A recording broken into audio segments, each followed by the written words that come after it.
ஐந்தாவது பிரான்ச் வந்து சென்னையில் டிசம்பர் ஆரம்பிச்சிருக்காங்க.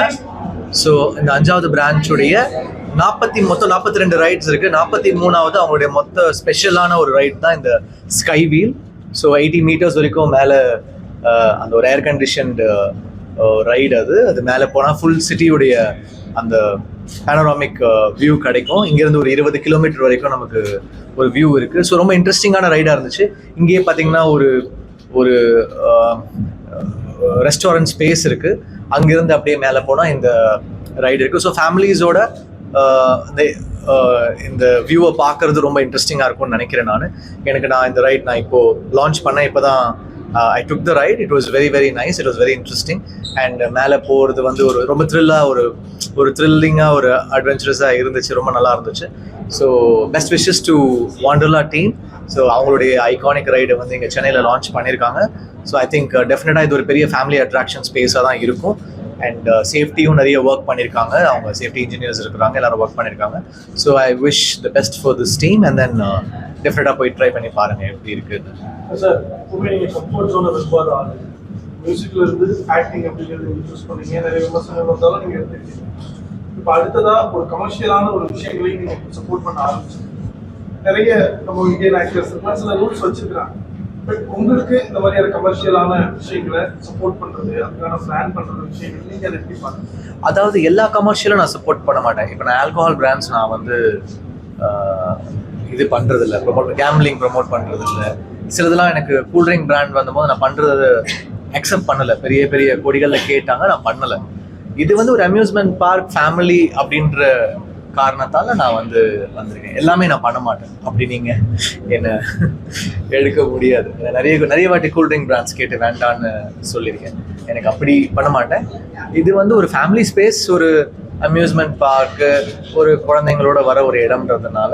அண்ட் அவங்க இன்ஜினியர்ஸ் அவங்க எல்லாருமே கூட இந்த ஈவெண்ட்டில் இருக்காங்கன்றதுனால இது நான் நியூ வெஞ்சர்லாம் இல்லை. இப்போ கரை ரிலீஸ் ஆக போகுது. April 30 ரிலீஸ் ஆகுது. படம் ரொம்ப நல்லா இருக்குது. நாங்கள் பார்த்துட்டோம். பயங்கர ஒரு த்ரில்லான ஒரு ஃபிலிமு, ஒரு ஸ்லோ பர்ன் த்ரில்லரு. உங்களுக்கு பிடிக்கும்னு நம்புகிறேன். அதுக்கப்புறம் நிறைய படங்கள் இருக்குது. என்னுடைய இம்மார்டல் அடுத்து வரப்போகுது, மேலே வருது. ஸோ அடுத்து லைனப் நிறைய இருக்குது. அடுத்து தமிழ், தெலுங்கு, மலையாளம்ல படங்கள் பண்ணிட்டு இருக்கேன். ரெண்டுமே ப்ரையாரிட்டி தான். அதில் நம்ம எப்படி அப்படி சொல்ல முடியும்? ஏன்னா நான் பாடுறேன், ப்ரொடியூஸ் பண்ணுறேன், நடிக்கிறேன், மியூசிக் பண்ணுறேன். ஸோ நாலுமே என்னுடைய ப்ரையாரிட்டியில் இருக்குது. ஸோ இப்போ நிறைய படங்கள் வருது.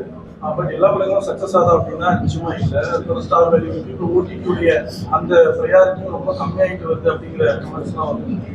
ஸோ இப்போ எல்லா படங்களுக்கும் ஸ்டார் வேல்யூ வேணும் அப்படிங்கிறதும் நீங்க அந்த விஷயங்களை, அதாவது எப்படின்னா அந்த படம் சக்சஸ் ஆகும் அப்படிங்கிறது கம்பல்சரி ஆயிடுச்சு. ஸ்டாரா நீங்க அந்த படங்களை எப்படி அப்ரோச் பண்ணுறோம்? நம்ம எல்லா படம் ஆரம்பிக்கும் போதும் ஒர்க் அவுட் ஆகணும்னு தான் நம்ம பண்றோம். நம்ம ஒரு படம் ஆரம்பிக்கும் போது இது ஓடாதுன்னு நம்ம ஆரம்பிக்க மாட்டோம். எல்லா படமும் நம்ம ஆரம்பிக்கிறோம். இப்போ சில படங்கள் ரொம்ப நல்லா போகுது. இப்போ ஹாப்பிராஜ் எனக்கு ரொம்ப நல்லா போச்சு. மியூசிக்கா யூத் எனக்கு ரொம்ப நல்லா போச்சு. இந்த மார்ச் ரொம்ப நல்லாவே எனக்கு போச்சு. ஸோ அது நம்ம சம்டைம்ஸ் நல்லா போகும், சம்டைம்ஸ் நல்லா போகாது. அது நம்ம யோசிக்கக்கூடாது. அது இது கமர்ஷியலாக போகும், இது கமர்ஷியலாக போகாது. நான் ரொம்ப அப்படி ஒர்க் பண்ண முடியாது. நான் ஒரு பேஷனுக்காக சினிமாவுக்கு வந்திருக்கேன். அப்போது நான் 100% போடுவேன். ஆடியன்ஸ் அவங்களுக்கு அது பிடிச்சதுன்னா அது ஹிட் ஆகுது. ஆடியன்ஸ்க்கு அது பிடிக்கலன்னா போகாது.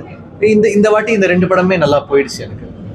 சரி, இப்போ நிறைய இன்ஃப்ளூயன்ஸர் வந்தாங்க.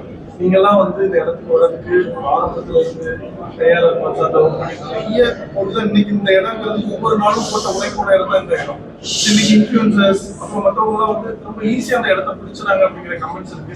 இதன் மூலமா நான் ஏன் கேட்க வரேன்னா, நிறைய ரியல் டேலண்ட்ஸ் இருக்காங்க, அவங்களுக்கான ஆப்பர்ச்சுனிட்டி மறுக்கப்படுது அப்படிங்கிற ஒரு விஷயம். அப்படி கிடையாது. இன்னைக்கு சோஷியல் மீடியா இருக்கும்போது ஒன்றும் இல்லை. இப்போ ஒரு நாதஸ்வரம் பிளேயர் ரொம்ப நல்லா ஒரு பிட் ஒன்று வாசிச்சாங்கன்னா அந்த ஒரு மொமெண்ட்ல வைரல் ஆயிட்டாங்கன்னா எல்லாருக்கும் அவங்கள உலகம் பூரா தெரியுது.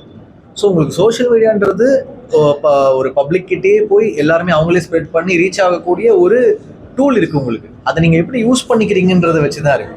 பட் சில பேர் நம்ம கத்துக்கிட்டு வரோம். அது சஸ்டெயின் பண்றாங்களா இல்லையா அப்படிங்கிறது அவங்களுடைய நாலேஜ், எவ்வளவு படிச்சிருக்காங்க, எவ்வளவு ஒர்க் பண்றாங்கன்றத பொறுத்தது. பட் சோஷியல் மீடியா இருக்கும்போது உங்களுக்கு ஈஸியா டேலண்ட் வெளில தெரியலாம். நீங்கள் ஒரு இப்போ ஒன்றும் இல்லை, இப்போ நீங்கள் ஒரு ஃபோட்டோகிராஃபி எடுக்கிறீங்க, ஒரு நல்ல ஷாட் எடுத்தீங்கன்னா அது வைரல் ஆகும், எல்லாரும் இந்த ஷாட்டை பற்றி பேசுவாங்க. ஸோ உங்களுக்கு அதுக்கான ஒரு ஸ்பேஸ் வந்து இருக்குன்னு நான் நினைக்கிறேன். ஸோ எல்லாருக்கும் வாய்ப்புகள் நிறைய கிடைக்கலாம், அதை அவங்க தக்க வச்சுக்கிறாங்களான்றது வந்து அது வந்து நம்ம வெயிட் பண்ணி பார்க்கணும். சார் எலெக்ஷன் முடிஞ்சிருக்கு, உங்களோட ஒப்பீனியன் என்ன சார்? சார் ஒப்பீனியன் 4ஆம் தேதி தெரிஞ்சிடும். 4ஆம் தேதிக்கு வரைக்கும் வெயிட் பண்ணுங்க. நானும் உங்களை மாதிரி தான் ஓட் பண்ணியிருக்கேன். என்ன வரப்போகுதுன்னு எனக்கும் தெரியாது, மக்கள் என்ன டிசைட் பண்றாங்க. பொதுவாகவே ஒரு கமெண்ட்ஸ் இருக்கு, அது உங்களுக்கே தெரியும்.